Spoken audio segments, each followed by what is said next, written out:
Неизбежната потреба од санација за поведението наместо да алармира низ јасен и прецизен репортерски приод предизвикува сосема обратен ефект и спонтанна вирална девалвација.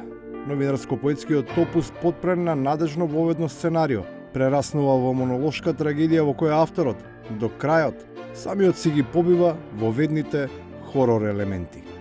Ако првиот човек во општината ви го повикаат на сослушување, а другиот ден напладне пиле не пе во градот, само по себе се наметнува заклучокот дека таму луѓето живеат во страв. Дали чувствувате страв, се плашите од него? Од што, зашто се плашам? Ема потреба. За среќа, тоа мртвило и страв во еден миг се прекина со джагорот на децата на кои им завршија часовите.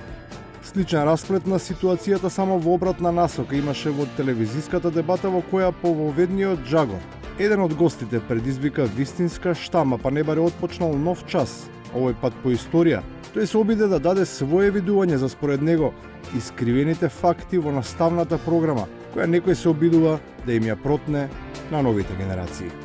На почетокот би рекла дека имаме два ветерани од 2001 година. Дали беше тогаш или сега е потешко? Вие бевте во 2001 година? Не. Па кој е вториот ветеран? Мислам дека е шега на Твитер за ебанци дека е воен ветеран. За разлика од воените, политичките ветерани се како комети. Една од нив се појавува еднаш во 100 години и предизвикува неколкуминутна возбуда кај оние што во неа уште гледаат како над звезда. А нивните следбеници се згаснати уште при појавувањето па за нив, на мощне прецизен начин, им се одредува улогата која единствено може да ја заземат. Председателот на државата, господинот Ѓорѓе Иванов, ќе биде присутен на настанот, ќе заземе учество во целокупната програма во делот на карнавалот и во делот на дефилето.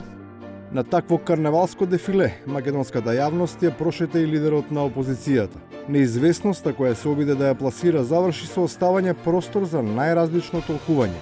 Се разбира, по слободно убедување. Сепак не треба да се заборави дека за разлика од партијата, тој неодамна, без од никого да биде притиснат ниту да му биде наложено, по слободно убедување, јасно си го кажа својот став. Јас како Христијан Мицкоски на тој референдум ќе гласам против овој така наречен договор. За оние пак што се уште не одлучиле дали ќе гласаат, на секаков можен начин се прават обиди да им се омекне срцето. Па дури и со средства кои во некое друго време се сметаа за политички недозволени, а во секое време се предмет на сомнеш за некоректна институционална експлоатација. Во текот на вчерашниот ден регистрирани се случаи на уцени, подкуп, притисоци врз избирачи. Слушнав беше денеска кај мене во владата, стоејќи се видовме со Волканов, инвеститорот овде на Минстрои. Вели, испратив порака до работниците да излезат сите и да гласат на референдумот. И не само тоа, вети некоја награда дека ќе даде плюс. Нема повеќе притисоци закани врз фирмите. И јас апелирам до сите бизнисмени. Ајде почастите ги малку работниците. Секако се шалам, тоа е нивно право, но не е лошо да го слушнат и овој апел, така да поубав и поспокоен ќе биде животот за сите. И на крајот, за интригата која со себе ја носи гостинката на тиквешкиот гроздобер. Морам да вам кажем да е наш домаќин сјајан, на висини задатка и браво за градоначелника. Могao би да биде и премиер за кој година.